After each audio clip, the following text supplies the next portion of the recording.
Hello student, स्वागत है आपका हमारे चैनल लखनऊ कंप्यूटर मैदान में। डियर स्टूडेंट, आज आपके लिए हम एक्सेल के कुछ इम्पोर्टेंट एमसीक्यू क्वेश्चन लेकर आए हैं। तो डियर स्टूडेंट्स, इस वीडियो में प्लीज़ पूरा बने रहिए आप, क्योंकि ये वीडियो काफ़ी यूज़फुल होने वाली है और ये जो वीडियो है एक्सेल पर है। तो चलिए डियर, स्टार्ट करते हैं आज का एमसीक्यू क्वेश्चन। डियर स्टूडेंट, हमारा फर्स्ट क्वेश्चन है, एमएस एक्सेल में वी लुकअप फंक्शन का उपयोग कब किया जाता है? तो एक्सेल में वी लुकअप फंक्शन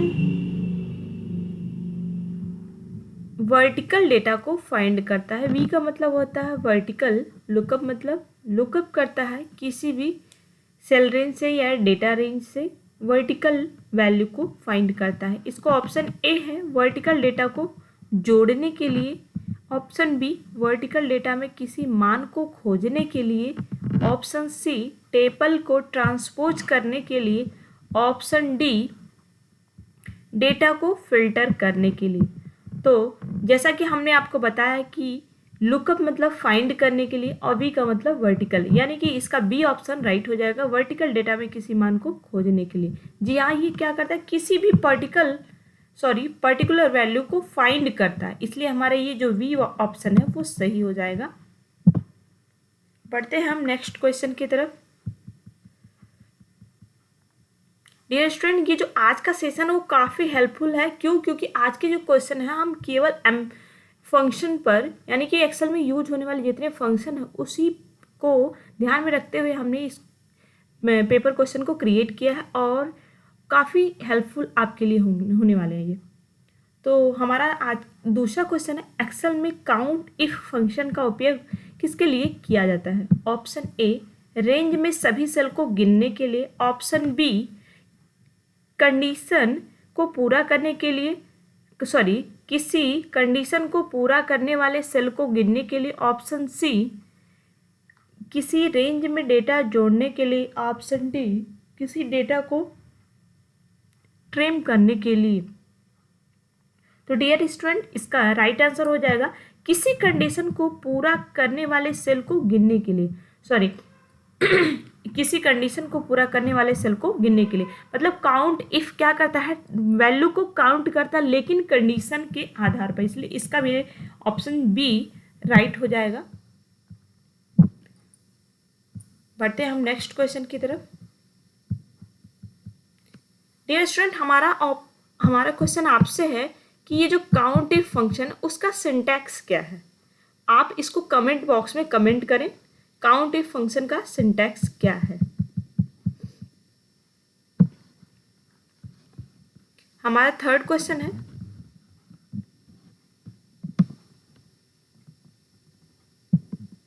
यदि आप किसी सेल में इक्वल $A$1 + 5 लिखते हैं और इसे दूसरी जगह कॉपी करते हैं तो क्या होगा? ऑप्शन ए फार्मूला सेल के स्थान के अनुसार बदल जाएगा, ऑप्शन बी फार्मूला स्थिर रहेगा और A1 सेल को ही संदर्भित करेगा, ऑप्शन सी फार्मूला काम नहीं करेगा, ऑप्शन डी फार्मूला रेंज को बदल देगा। तो इसका राइट आंसर हो जाएगा ऑप्शन बी, फॉर्मूला स्थिर रहेगा और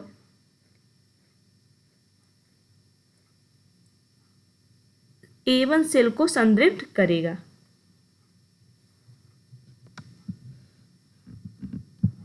ऑप्शन बी इज राइट।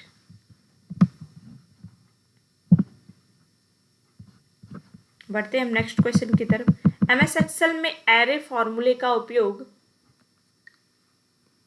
कब किया जाता है? ऑप्शन ए एक से अधिक डेटा सेट पर गणना करने के लिए, केवल एक मान निकालने के लिए, चार्ट बनाने के लिए, ऑप्शन डी फिल्टरिंग डेटा के लिए। तो इसका राइट आंसर हो जाएगा ए, एक से अधिक डेटा सेट पर गणना करने के लिए। एरे फार्मूला क्या होता है? एक से अधिक डेटा सेट पर गणना करता है, इसलिए ऑप्शन ए इज राइट। बढ़ते हैं हम नेक्स्ट क्वेश्चन की तरफ।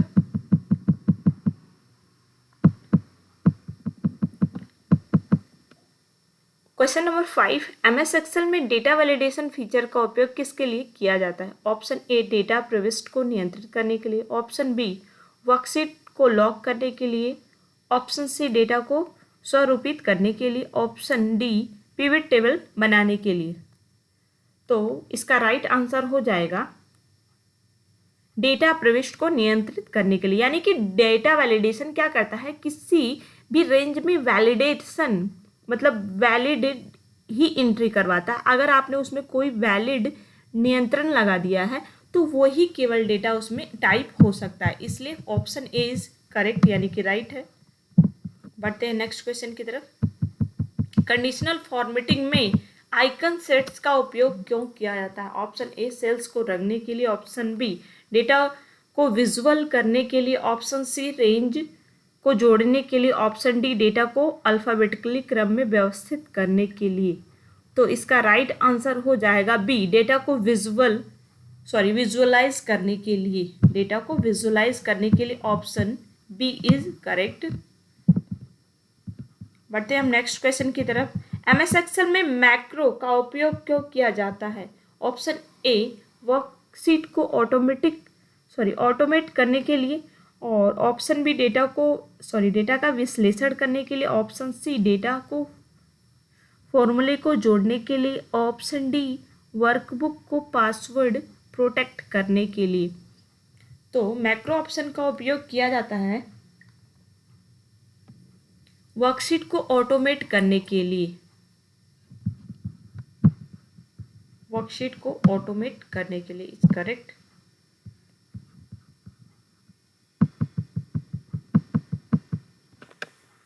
बढ़ते हैं हम क्वेश्चन 8 की तरफ। कौन सा शॉर्टकट की इंसर्ट फंक्शन डायलॉग बॉक्स खोलता है? Option A shift F3, option B control plus F3, option C alter plus F3, option D F4। तो इसका राइट आंसर हो जाएगा option A shift plus F3। Shift plus F3 is right answer. बढ़ते हैं हम next question की तरफ।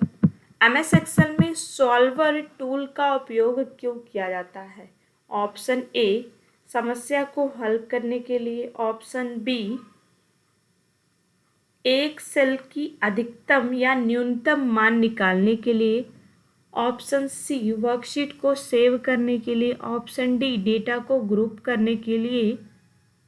तो इसका राइट आंसर हो जाएगा एक सेल की अधिकतम या न्यूनतम मान निकालने के लिए। यानी कि जो सॉल्वर टूल है वो किसी भी सेल की अधिकतम यानी कि मिनिमम या मैक्सिमम वैल्यू का मान कैलकुलेट करने के लिए। तो option B is correct.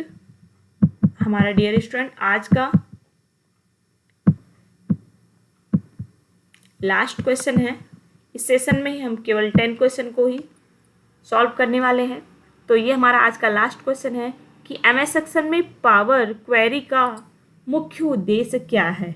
Power query का मुख्य उद्देश्य क्या है? ऑप्शन ए डेटा को ग्राफ में बदलना, ऑप्शन बी विभिन्न स्रोतों से डेटा इंपोर्ट या ट्रांसफॉर्म करना, ऑप्शन सी वर्कबुक का बैकअप लेना, ऑप्शन डी डेटा को